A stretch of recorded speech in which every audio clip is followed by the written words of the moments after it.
नमस्कार दोस्तों। एक बार फिर से आप सभी का एसएससी ट्यूब के ऑनलाइन प्लेटफॉर्म पे स्वागत है। मेरा नाम है प्रशांत दुबे और रिसेंटली मैंने सीपीटी एग्ज़ाम को लेकर के एक वीडियो अपलोड किया था। उस वीडियो में मैंने सीपीटी एग्ज़ाम के तीनों मॉड्यूलों के बारे में डिस्कस किया था, यानी मॉड्यूल 1, मॉड्यूल 2 और मॉड्यूल 3 में आपको क्या-क्या नंबर मिलते हैं, कैसे नंबर मिलता है, आपकी मिस्टेक हाफ मिस्टेक्स में और फुल मिस्टेक्स में कैसे काउंट की जाती है, एरर कैलकुलेशन की कैसे की जाती है, इन सभी बातों पे हमने चर्चा की हुई है पिछले वीडियो में। आज का ये जो सेशन है वो मॉड्यूल 2 के बारे में है। यानी मॉड्यूल 2 के बारे में आपको पता है कि मॉड्यूल 2 में आपको एक एक्सेल शीट फ्रेम करनी होती है, जिसमें आपको एक डेमो शीट दी हुई होती है कि आपको उसको देख करके और जो इंस्ट्रक्शंस गिवन होते हैं उन इंस्ट्रक्शंस के बेस पे आपको एक नई वर्कशीट प्रिपेयर करनी होती है। तो आज हम उसी मॉड्यूल 2 के बारे में बात करेंगे कि आप किन किन बारीकियों का ध्यान रखेंगे जिससे आप with in the time limit 100% accuracy के साथ आप अपनी एक्सेल शीट को बना लें। बहुत से बच्चे कुछ ऐसी गलतियां करते हैं, सब कुछ आने के बावजूद उन्हें सब कुछ फॉर्मूले आ रहे होते हैं, उन्हें कंप्यूटर एक्सेल को बढ़िया से ऑपरेट करना भी आता है, लेकिन कुछ ऐसी बारीकियां हैं जिनको शायद आप ध्यान में रखें तो आप with in the time limit 100% accuracy के साथ, यानी तब आपके सिलेक्शन में किसी भी प्रकार की शंका नहीं रहेगी। ठीक है, तो आइए सेशन को स्टार्ट करते हैं। और जैसा कि आपको यहाँ पे दिख रहा होगा कि ये एक एक्सेल फाइल है और एक्सेल शीट यहाँ पे पहले से प्रिपेयर्ड है और इस एक्सेल शीट में कुछ डेटा एंट्रीज हैं, है ना। आप अगर नहीं देख पा रहे हैं तो मैं इसे थोड़ा सा जूम कर लेता हूँ। जूम करने में आपको चीज़ें थोड़ी सी क्लियर हो जाएंगी। आप देख पा रहे होंगे कि यहाँ पे कुछ डेटा गिवन है जो कि एक्सेल शीट में पहले से भरा हुआ है। आपको क्या करना है कि आपको इन्हें थोड़ा सा ऑब्जर्व करना है कि ये कौन से रो और कौन से कॉलम में लिखे हुए हैं, और इसके बाद आपको कुछ इंस्ट्रक्शंस दिए जाते हैं जिन इंस्ट्रक्शंस के बेस पे आप नई शीट को प्रिपेयर करते हो। क्योंकि अगर दोनों में से कोई भी चीज़ आपके पास नहीं रहेगी तो आपको एक्सेल शीट तैयार करने में मुश्किल होगी। ठीक है, जैसे आप ज्योमेट्री के क्वेश्चंस करते हो, तो ज्योमेट्री के क्वेश्चन में जब आपको बोल दिया जाता है कि लाइन एल लाइन एम को पॉइंट ओ पे काट रही है या किसी अदर पॉइंट पे काट रही है, तो शायद वहां पे आपको इमेजिन करना पड़ता है, कहीं से कहीं आप शुरुआत करते हैं उसमें। यहाँ पे आपको इमेजिनेशन बिल्कुल नहीं करना है। आपने इमेजिनेशन करी कि आपके नंबर कट गए। थोड़ी सी कुछ आपको यहाँ पे बारीकियों का ध्यान रखना है।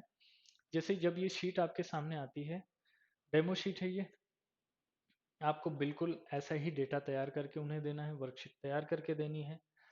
तो पहले हम ये देख लेंगे कि ये जिन रो और कॉलम में जैसे जैसे डेटा गिवन है हमें वैसे एग्जैक्ट फिल कर लेना है। उसके बाद हमें क्या करना है, इंस्ट्रक्शंस को फॉलो करना है। इंस्ट्रक्शन हमें क्यों फॉलो करना होता है, क्योंकि इंस्ट्रक्शन में क्या चीज़ें दी हुई होती हैं वो मैं आपको बता देता हूँ।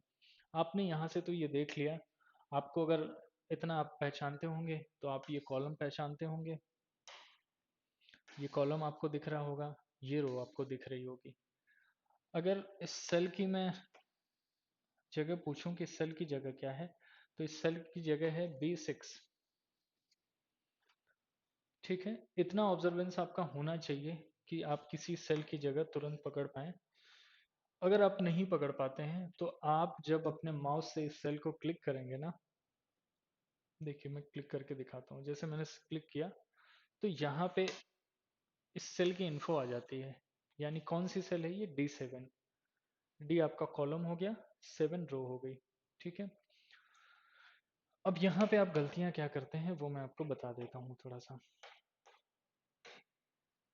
जैसे आपको ये दिख रहा है कि नेम एंड रोल नंबर, यहाँ पे लिखा हुआ है नाम और रोल नंबर।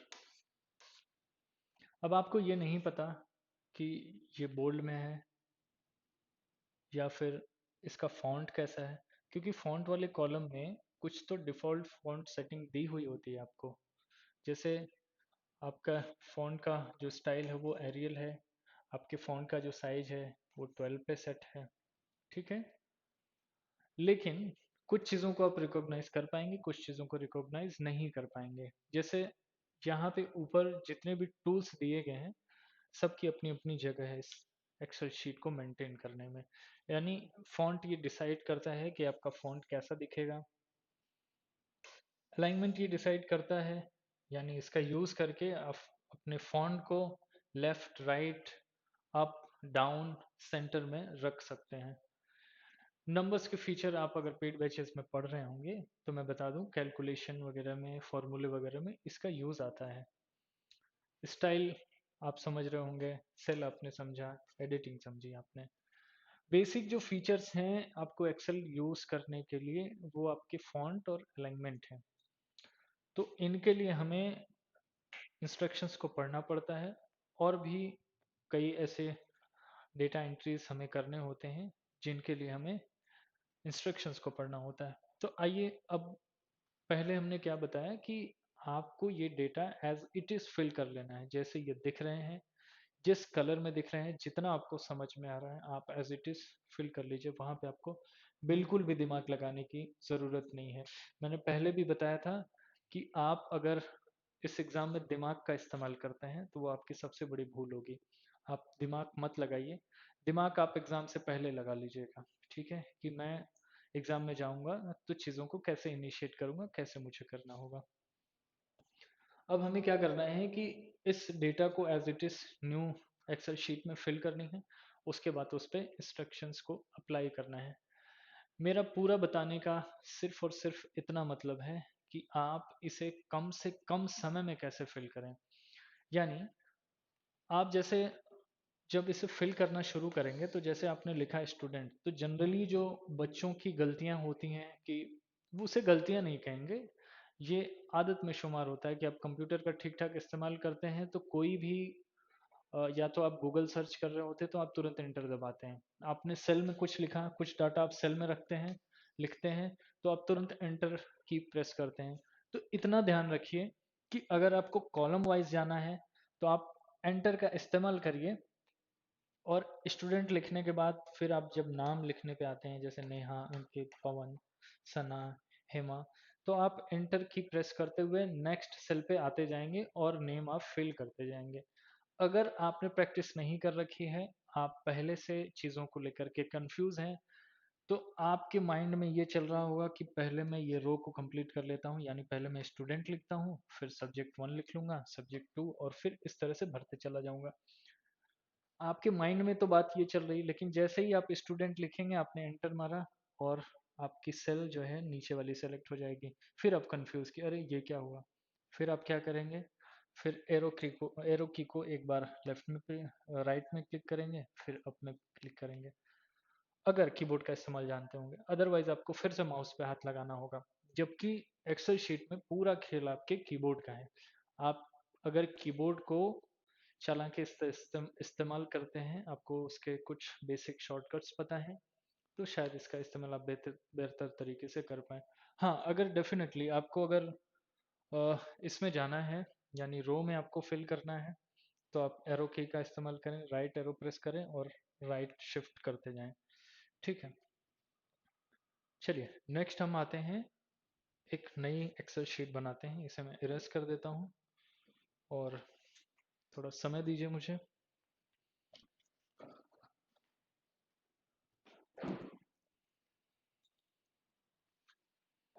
चलिए अभी हम आगे देखते हैं कि हमें एक नई एक्सेल शीट बनानी है, तो हम क्या करेंगे। ओके, पहले तो यहाँ पे पेन को डिसेलेक्ट कर लें।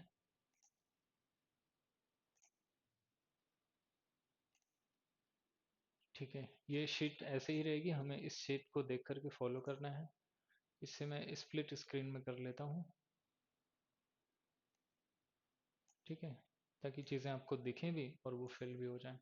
अब मैं एक बार डेस्कटॉप पे आता हूँ। देखिए, डेस्कटॉप में क्या करना है आपको कि एक्सेल फाइल खोलने के लिए आप या तो सर्च बॉक्स में जाकर के सर्च कर सकते हैं, लेकिन जब डेस्कटॉप आपके पास है और चीज़ें अवेलेबल हैं, शॉर्टकट्स आपको पता है, यानी आपके पास माउस अवेलेबल है, तो राइट क्लिक आप क्लिक करेंगे माउस में, और ऑप्शंस जो आपको दिखेंगे उसमें आपको न्यू ऑप्शंस में जाना है, उसके बाद माइक्रोसॉफ्ट एक्सेल वर्कशीट ओपन करनी है। जैसे ही आपकी ये फाइल ओपन होने को तैयार रहेगी, रीनेम के लिए उसके डिफ़ॉल्ट नेम में ये ब्लू कलर आपको दिखेगा, यानी वो सेलेक्ट है ऑलरेडी। आप उसकी जगह पे कुछ भी लिख सकते हैं। तो आप यहाँ पे पहले अपना नाम लिख लें और आपका जो रोल नंबर है उस रोल नंबर से डाल करके आप इस फाइल को सेव कर लें। ये फाइल सेव हो गई, ठीक। ये दिख रही होगी, ये न्यू फाइल मैंने अभी सेलेक्ट करी है। अब इस फाइल को हम डबल क्लिक करके लेफ्ट से डबल क्लिक करके इसे ओपन कर लेंगे। आप देख पा रहे होंगे कि ये नाम से और रोल नंबर से ये फाइल ओपन हो चुकी है। अब जो शीट आपको गिवन है, आपको क्या करना है, एज इट इज डेटा आपको फिल करना है। उससे पहले हम हेडर अप्लाई कर लेंगे। हेडर और फुटर होता है, जैसे कि हेडर आपको एक्सेल में डालना होता है और फुटर आपको डालना होता है पावर पॉइंट स्लाइड में। तो हेडर के लिए हम कहाँ जाएंगे, देखिए यहाँ कई ऑप्शंस बने होते हैं, ठीक है। इस ऑप्शन में सबका अलग अलग यूज़ है।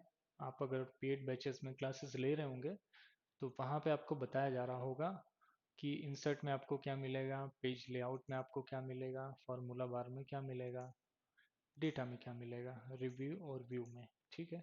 तो अभी फ़िलहाल मैं आपको हेडर डाल करके बता देता हूँ। इंसर्ट में आपको जाना है और यहाँ पे हेडर एंड फुटर आप देख पा रहे होंगे।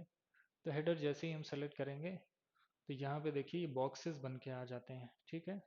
आपको क्या करना है कि यहाँ सेलेक्ट करना है और यहीं से आपको देखिए यहाँ पे करंट डेट और करंट टाइम के लिए ये आइकन बने हुए हैं। तो करंट डेट पे आप क्लिक करेंगे, यहाँ पे करंट डेट आ जाएगी। फिर आपको यहाँ पे टाइम अगर डालना है तो आप इस बॉक्स में क्लिक करके करंट टाइम डाल दीजिए, ठीक है। ओके, चलिए ये हो गया। अब आपको क्या करना है, थोड़ा सा मैं जूम बढ़ा देता हूँ, चीज़ें आपको क्लियर देखें थोड़ी सी, है ना। ओके, अब आपको क्या करना है, इंस्ट्रक्शंस पढ़ने हैं। जैसे मैंने बताया कि इंस्ट्रक्शन आपको पढ़ करके थोड़ा सा ओवरव्यू ले लेना है कि चीज़ों को कैसे फिल करना है। तो इंस्ट्रक्शन में क्या गिवन है आपका, पहले तो आपका ये गिवन है कि आपको नेम और रोल नंबर आपके लिखने हैं। तो वहाँ पे लिखा हुआ है कि write your name and roll number. देखिए इतना तो पता हो जाएगा, जब आप टेस्ट दे रहे होंगे, प्रैक्टिस कर रहे होंगे, तो आपको इतनी चीज़ें पहले से पता होंगी कि आपको अपना नाम और रोल नंबर पहले ही लिख लेना है। तो जब आप पहले लिखेंगे यहाँ पे, तो कुछ बच्चे क्या करते हैं, यहाँ पे लिखते हैं नेम, उसके बाद लिखते हैं रोल नंबर, ठीक है, बहुत अच्छी बात है। लेकिन इंस्ट्रक्शन में जो चीज़ें दी गई हैं उसे ऐसे लिखा गया है कि write your name and roll number in the first two rows as shown, change font size to 11 and font name to Arial. तो जरा मुझे बताइए कि जब यहाँ पे आपसे कहा गया है कि in the first two rows as shown, नाम और रोल नंबर लिखना है फर्स्ट टू रोज में, तो बच्चे क्या करते हैं, यहाँ पे नेम लिखेंगे, यहाँ रोल नंबर, और यहाँ पे अपना नाम भरते हैं। वो यहाँ पे वो अपना नाम भरते हैं और यहाँ पे रोल नंबर डाल देते हैं। तो जब यहाँ पे ऑलरेडी वो कह रखा है कि फर्स्ट टू रोज में, जब रोज ये है हमारी, ये रो है, तो ये फर्स्ट टू रोज में हमें क्या करना है, अपना नाम और रोल नंबर लिखना है। तो ऐसा नहीं कि ये बहुत बड़ी गलती है, आप नाम के सामने अपना नाम लिखते हैं, यहाँ जो नेम लिखा हुआ है उसके सामने अपना नेम लिखते हैं और रोल नंबर के सामने अपना रोल नंबर। आप साधारण यहीं पे अपना नाम लिख सकते हैं और यहाँ पे अपना रोल नंबर जो भी हो, ठीक है। यहाँ आपको समय बर्बाद करने की ज़रूरत नहीं है कि आप एक बार नेम और रोल नंबर लिख करके और फिर सामने अपना नाम और नीचे रोल नंबर लिख करके उन्हें बताएं, ठीक है। वो जान रहे हैं कि ये आपका नाम है और ये रोल नंबर है, ठीक है। अभी हमें क्या भरना था नेक्स्ट में, जैसा कि यहाँ पे टेबल दिया गया है, मैं देख के बता रहा हूँ आपको। थर्ड रो आपको ऐसे ही छोड़ देनी है। फोर्थ रो में आपको लिखना है भारत माता पब्लिक स्कूल। इसको मैं ऐसे कर लेता हूँ ताकि चीज़ें क्लियर हो जाएं थोड़ी सी, ठीक है। थर्ड रो को छोड़ देना है और यहाँ पे लिखना है कैपिटल में लिखना है भारत, क्योंकि कैपिटल आपको दिख रहा है, भारत माता पब्लिक स्कूल। ठीक है, अब आते हैं फिफ्थ रो में। फिफ्थ रो में आपको क्या लिखना है, पहले तो स्टूडेंट लिखना है एस कैपिटल, बाकी सब स्मॉल। स्टूडेंट लिखा आपने, राइट एरो दबाई आपने, उसके बाद आपने लिखा सब्जेक्ट 1, उसके बाद आपने लिखा सब्जेक्ट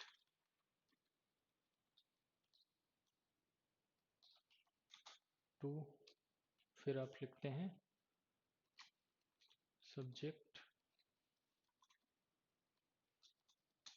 3। इसके बाद देख लेते हैं यहाँ क्या दिया हुआ है।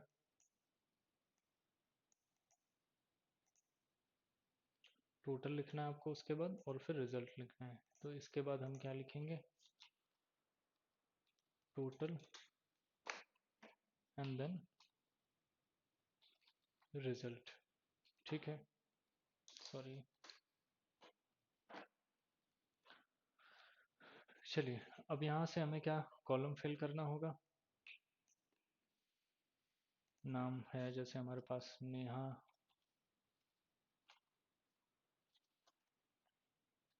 अंकित,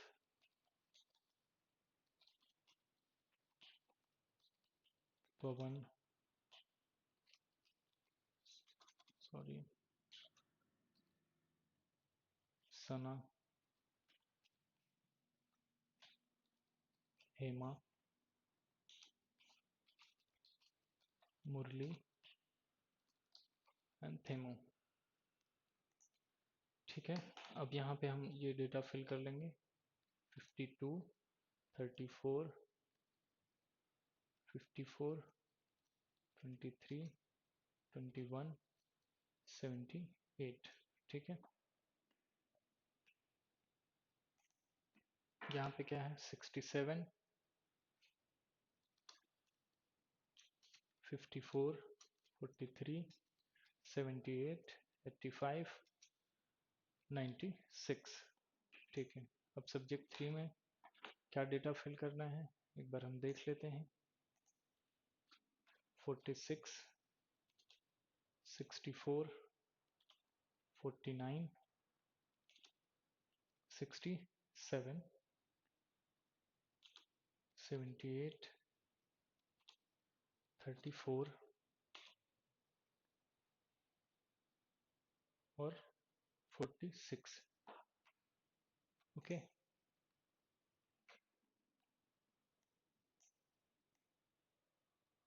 ओके, यहाँ नीचे हमने फिल नहीं किया था 47 एंड ये 45। चलिए, अब आपका ये डेटा बिल्कुल तैयार हो चुका है ना। देखिए, अब क्या है कि अब हमने डेटा को पूरा भर लिया है, जितना भी डेटा था कुछ भी यहाँ पे नहीं छूटा है, हमने भर लिया है।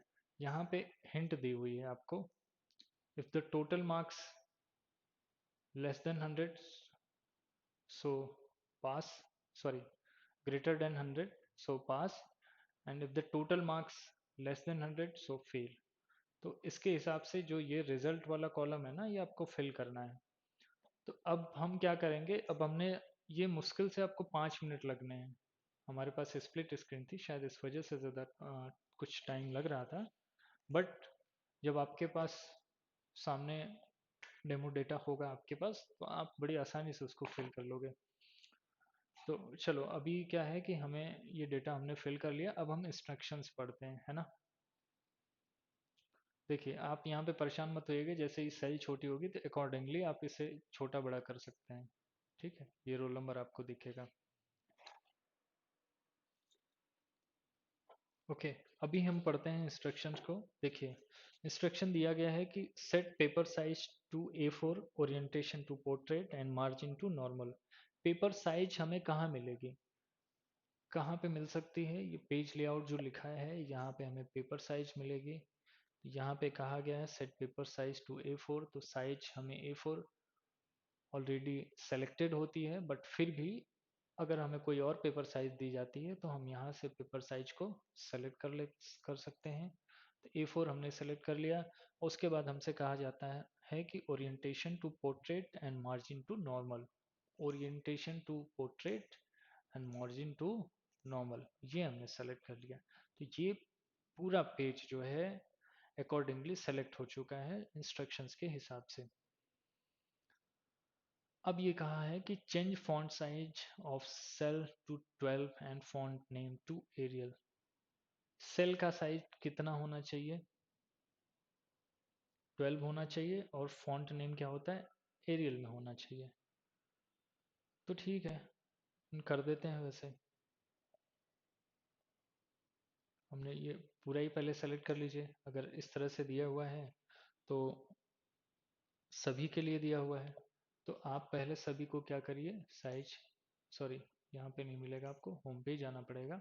और होम पे यहाँ पे फॉन्ट है, तो यहाँ पे आप फॉन्ट को 12 सेलेक्ट कर लीजिए और एरियल सेलेक्ट कर लीजिए, यानी आपका पूरा डाटा इसमें सेलेक्ट हो गया। इसको थोड़ा सा आप स्ट्रेच कर लीजिए कि चीज़ें आपको क्लियर दिखें, है ना।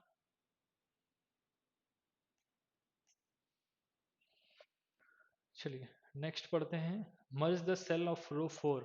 रो 4 की सेल को हमें मर्ज करना है। ये है रो 4 और ये है इसकी सेल। इसकी सेल को मर्ज करना। मर्ज हम कहाँ तक करेंगे? जहाँ तक हमारा ये टेबल बना हुआ है, यानी रिजल्ट तक जो है हमें मर्ज कर देना है। तो आपने ये पूरा सेलेक्ट करा ड्रैग करके माउस को, और फिर आप कहाँ गए? अलाइनमेंट में। अलाइनमेंट में आपको ये मर्ज एंड सेंटर वाला बटन दिखता है, आप इसको सेलेक्ट करेंगे, आपका ये रो 4 मर्ज हो जाएगा। Font size to 16 and make it bold. अब इसकी जो फॉन्ट साइज करनी है वो आपको करनी है 16, यानी आप यहाँ पे जाएंगे फॉन्ट में, फॉन्ट वाले टूल्स में, और यहाँ से आप 16 सेलेक्ट करेंगे। ठीक है, तो आप यहाँ देख पा रहे होंगे कि आपका ये वाला फॉन्ट जो 16 में सेलेक्ट हो गया। एंड मेक इट बोल्ड, और इसको हमें बोल्ड बना देना है। तो यहीं से हम क्या करेंगे, बोल्ड वाली बटन पे क्लिक कर देंगे, ये बोल्ड हो गया। उसके बाद ये अभी भी नहीं मान रहा है, कह रहा है कि अंडरलाइन एंड सेंटर अलाइन। इसको अंडरलाइन कर दो, यहाँ से इसको अंडरलाइन कर दो, और यहाँ से इसको सेंटर अलाइन कर दो। तो सेंटर अलाइन यहाँ तो ऑलरेडी सेलेक्ट है, लेकिन इस वाले को भी हम सेलेक्ट करेंगे क्योंकि ये भी सेंटर अलाइन में ही आता है। ठीक है, ओके। ठीक है, अभी हम क्या करेंगे, फिर नेक्स्ट में बढ़ेंगे। और नेक्स्ट में कह रहा है, जैसे हमने रो 4 को कंप्लीट किया, अब रो 5 की बारी है। Make the title row 5 as shown above. Change the font size to 12 and make it center align. अब इसके फॉन्ट साइज को 12 में करना है, तो 12 में ऑलरेडी है। तो हम क्या करेंगे, इस पूरे रो को सेलेक्ट कर लेंगे। पूरे रो को सेलेक्ट करने के बाद हमें क्या करना है, इसको सेंटर अलाइन कर देना है। इसे क्या करना है, सेंटर लाइन कर देना है। तो सेंटर लाइन पे हम ये क्लिक कर देंगे। ठीक, अब ये डेटा हो गया सेंटर लाइन। अब उसके आगे बढ़ते हैं। Change the background colour of total and result to the given colour as shown in above worksheet. यानी आपको जो वर्कशीट में जैसे टोटल और रिजल्ट के कॉलम को कलर करना है वो दिखाया गया है। तो आप ये देख पा रहे होंगे, जब मैंने डेटा आपको दिया हुआ था यहाँ पे, तो यहाँ पे ये क्या कलर है, टोटल और रिजल्ट का, यही कलर हम इसमें फिल कर देंगे। तो आपको सिंपली क्या करना है, इस शीट में टोटल और रिजल्ट को सेलेक्ट कर लेना है इतना। और उसके बाद आपको देखिए यहाँ पे ये कलर वाला ऑप्शन है ना, एरो पे क्लिक करेंगे और यहाँ से वही सेम कलर हम चूज करके फिल कर देंगे। ठीक है, हमने कलर फिल कर दिया। अब नेक्स्ट स्टेप पे जाते हैं हम। use appropriate function of Excel to get the values and decide whether each student is pass or fail। अब यहाँ पे कहा जा रहा है कि आप फंक्शन, जो भी आपको फंक्शन यहाँ पे अप्रोप्रिएट लग रहा है, क्या करना है, यहाँ पे टोटल निकालना है। तो यहाँ पे सम का फॉर्मूला लगेगा। सम का फॉर्मूला जो बच्चे सीख रहे हैं एक्सेल शीट, उन्हें पता होगा, और नहीं पता होगा तो यहाँ पे मैं एक बार सम का फॉर्मूला अप्लाई करा के दिखा देता हूँ। और इसमें भी बता दे रहा हूँ कि बच्चे क्या गलतियाँ करेंगे। जैसे सम का फॉर्मूला क्या होता है, इक्वल टू करेंगे, उसके बाद सम लिखेंगे, स्मॉल ब्रैकेट लगाएंगे। तो ये सजेशन में दे देता है कि आपको नंबर 1, नंबर 2 और फिर ऐसे ही नंबर 3, नंबर 4 लिखना है। तो बहुत से बच्चे गलतियां क्या करते हैं कि यहाँ पे 52 लिखेंगे, उसके बाद वो क्या लिखेंगे, 67 लिखते हैं, उसके बाद वो लिखेंगे 46 और फिर ब्रैकेट क्लोज करके एंटर कर देते हैं, जिन्हें सम का फॉर्मूला पता होता है। अब यहाँ पे आप देखेंगे कि इसने काउंट तो कर दिया 165, लेकिन आपको फिर यही चीज़ें सब पे अप्लाई करनी होंगी और ये टाइम कंज्यूमिंग होगा, जिसकी वजह से आप अपने मॉड्यूल 2 को टाइम लिमिट के अंदर कंप्लीट नहीं कर पाएंगे। यानी अगर आप इसको ड्रैग करते हैं, तो सभी जगह 165 ही आएगा, यानी ये चेंज नहीं होगा। ठीक है, हमें क्या करना है कि हमें फॉर्मूले को एक पे अप्लाई करना है, किसी एक रो पे, और उसके बाद वो फॉर्मूला सभी रो पे अप्लाई हो जाए, यानी टोटल हमें बार बार ना निकालना पड़े। ठीक है, तो अभी क्या करते हैं, हम इसको सभी को खत्म करते हैं।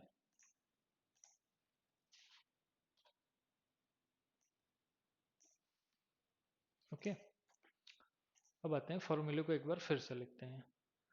चलिए, अब लिखते हैं equal to sum, small bracket लगाते हैं। स्मॉल ब्रैकेट लगाने के बाद आप क्या लिखेंगे, जैसे मैंने बताया था ना कि आपको क्या करना है कि सेल की लोकेशन आपको पता होनी चाहिए कि सेल कौन सी लोकेशन पे है। अगर यहाँ से आप मैच करा पा रहे हैं तो ये देखिए बी है, कॉलम बी, और ये रो 6 है, तो हमें क्या लिखना है, यहाँ पे B6 लिख देना है। हमने क्या लिखा, B6, सॉरी, सम, हमने लिखा B6। ओके, देखिए जैसे ही आपने B6 लिखा, ये सेल सेलेक्ट हो गई। अब हमें कॉमा लगाना है, फिर हमें क्या लिखना है,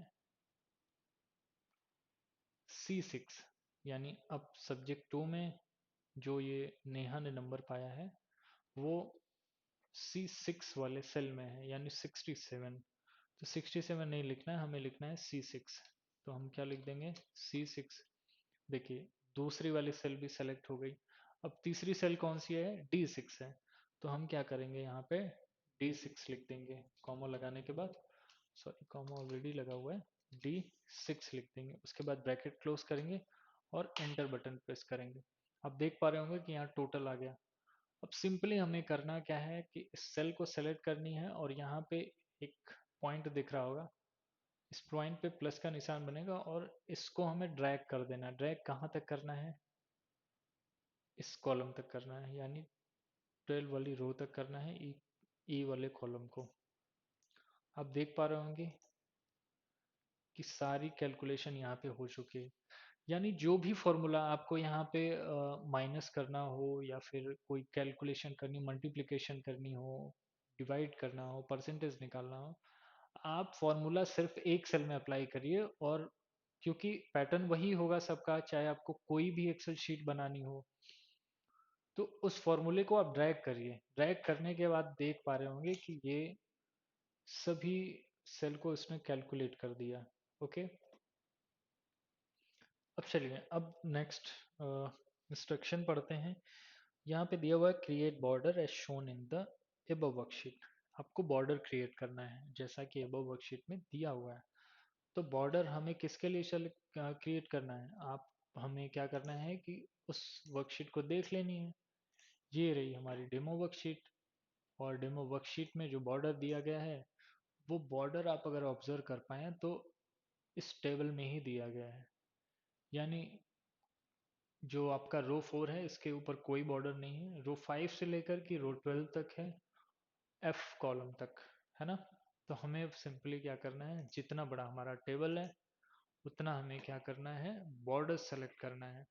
तो देखिए आप यहाँ से भी ऑप्शन से जा करके बॉर्डर सेलेक्ट कर सकते हैं, यानी फॉन्ट में आप जाएंगे और यहाँ से ऑल बॉर्डर सेलेक्ट कर सकते हैं। और डायरेक्टली आपको जाना है तो आप रो 5 कॉलम ए को सेलेक्ट करिए और इसे ड्रैग करिए ड्रैग कैसे करना है, लेफ्ट की को प्रेस किए रहना है आपको माउस की, और ये ड्रैग किए रहना है ना। ड्रैग करके आप कहाँ तक आएंगे, जहाँ तक आएंगे। जब ये पूरा टेबल सेलेक्ट हो जाता है तो हम यहाँ से फिर फॉन्ट पे जाएंगे और उसके बाद जो है ऑल बॉर्डर सेलेक्ट करेंगे, यानी हर सेल को बॉर्डर में रखना है। इसमें कई तरह के बॉर्डर्स आते हैं, तो ध्यान रखिएगा जब वो बॉर्डर कहे कि बॉर्डर सेलेक्ट करना है जैसा कि वर्कशीट में दिखाया गया, तो आपको ऑल बॉर्डर के लिए कहा जा रहा है। तो ऑल बॉर्डर जैसे ही सेलेक्ट करेंगे तो आप ये देख पा रहे होंगे कि ये जो सेल्स मर्ज हो गए थे आपस में कलर फिल करने की वजह से, वो क्लियर दिख पा रही होंगी। अच्छा, आपने अब बिल्कुल यहाँ पे क्या किया, अलाइनमेंट सही रखा है या नहीं, क्या क्या चीज़ों में गलतियाँ करी हैं वो आपको क्रॉस चेक करना होगा। तो एक बार फिर से आप गिवन इंस्ट्रक्शंस को पढ़ेंगे और देखेंगे कि आपकी क्या गलतियाँ हैं, और गलतियाँ मैंने कुछ छोड़ रखी हैं ताकि आपको वो गलतियाँ समझ में आए कि हाँ, जो हमारा बचा हुआ समय है हम उसको कैसे यूटिलाइज कर सकते हैं। तो देखिए, जब भी कोई नंबर आप लिखते हैं, कोई भी न्यूमेरिकल वैल्यू लिखते हैं, तो वो हमेशा राइट साइड में जाती है, हमेशा सेल के राइट साइड में रहेगी। तो ऐसा रेयर ही होगा जब आपसे कहा जाए कि इसके अलाइनमेंट जो है सेंटर में करिए या फिर लेफ्ट में करिए। ठीक है, तो एक बार फिर से पढ़ लेते हैं। आपको क्या दिया गया था पहले, write your name and roll number in the first two rows as shown, change font size to 12 and font name to Arial. वो आपने रख रखा है, लिख रखा है वहाँ पे, है ना। क्योंकि देखिए यहाँ पे आपने नाम तो लिखा ही है, और जो नंबर आता है वो राइट अलाइनमेंट में आता है, उसके लिए इन्होंने कोई चेंजेस नहीं बोल रखे हैं, तो आपको कुछ नहीं करना है इसमें। ठीक है, अब आगे बढ़ना है। Set paper size to A4, orientation to portrait and margin to normal और अकॉर्डिंग टू गिवन मेजरमेंट। आपने ये सारी चीज़ें पहले कर ली थी। आपने ओरिएंटेशन पोर्ट्रेट पे किया हुआ था, मार्जिन नॉर्मल रखा था, और पेपर साइज A4 रखा हुआ था। Change font size of cell to 12 and font name to Arial. आपने सेल के साइज को 12 रखा और फॉन्ट नेम आपने एरियल सेलेक्ट करा। ठीक है, make the title row 5 as shown above, change the font size 12 and make it center line. देखिए, आपने इसको क्या किया था, 12 पे सेट किया था। 12 पे ऑलरेडी सारा कुछ सेलेक्टेड था, तो हमें यहाँ पे मेहनत नहीं करनी पड़ी, और इसको सेंटर लाइन हमें करना था, हमने सेंटर लाइन कर दिया था ये रो 5 को। Change the background color of total and result to the given color as shown in the above worksheet। हमने यहाँ पे इसका बैकग्राउंड कलर चेंज किया था और रिजल्ट का भी कलर चेंज किया था जैसा हमें वर्कशीट में गिवन था। फिर कहा गया use appropriate function of Excel to get the values and decide whether each student is pass और फेल। अब हमें जो है इनके टोटल नंबर से डिसाइड करना होगा कि कौन फेल है और कौन पास है। तो आप देख पा रहे होंगे कि यहाँ पे दिया गया है कि हिंट में, if the total marks greater than 100 so pass, if the total marks less than 100 तो फेल। तो आप यहाँ पे देख पा रहे होंगे सारे बच्चे ही पास हैं यार, क्योंकि 100 नंबर से ज़्यादा सभी के नंबर हैं। तो आप यहाँ पे सिंपली पास लिखिए, बार बार आपको पास लिखने की ज़रूरत नहीं, यहीं पे इन्हीं सब चीज़ों में आपको समय बचाना है। आप सिंपली इसको क्या करिए, ड्रैग कर दीजिए। ठीक है, आपने ड्रैग कर दिया।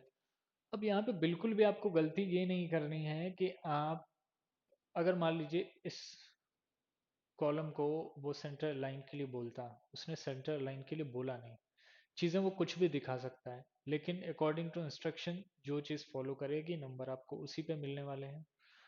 तो अगर ये लेफ्ट अलाइनमेंट में है तो आप देख पा रहे होंगे ये भी लेफ्ट अलाइनमेंट में है ऑलरेडी डिफॉल्ट में।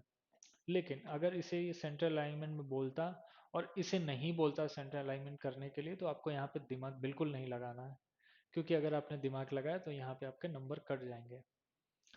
तो मुझे लग रहा है कि ये पूरी एक्सेल शीट जो कि बहुत ही बेसिक है, मुझे नहीं लगता यहाँ पे आपको बहुत दिमाग लगाने की ज़रूरत पड़ती है। आपको मैंने चीज़ों को बहुत बारीकी से समझा करके बताया है, तो शायद इतनी अ, देर में ये कंप्लीट हुई है। और मुझे उम्मीद है कि आपकी टाइपिंग स्पीड सही है, आप डेटा को सही से फिल कर पा रहे हैं। तो आप इसको 10 मिनट में भर लेंगे, बिल्कुल 10 मिनट से ज़्यादा समय आपको नहीं लगने वाला है, क्योंकि ऑलरेडी आपकी जो स्ट्रेंथ हो चुकी है वो tier 1, tier 2, tier 3 exam qualify करने के बाद अब बहुत बढ़ चुकी है। ठीक है, तो इस तरह के डेटा को आप ऐसे फिल कर सकते हैं।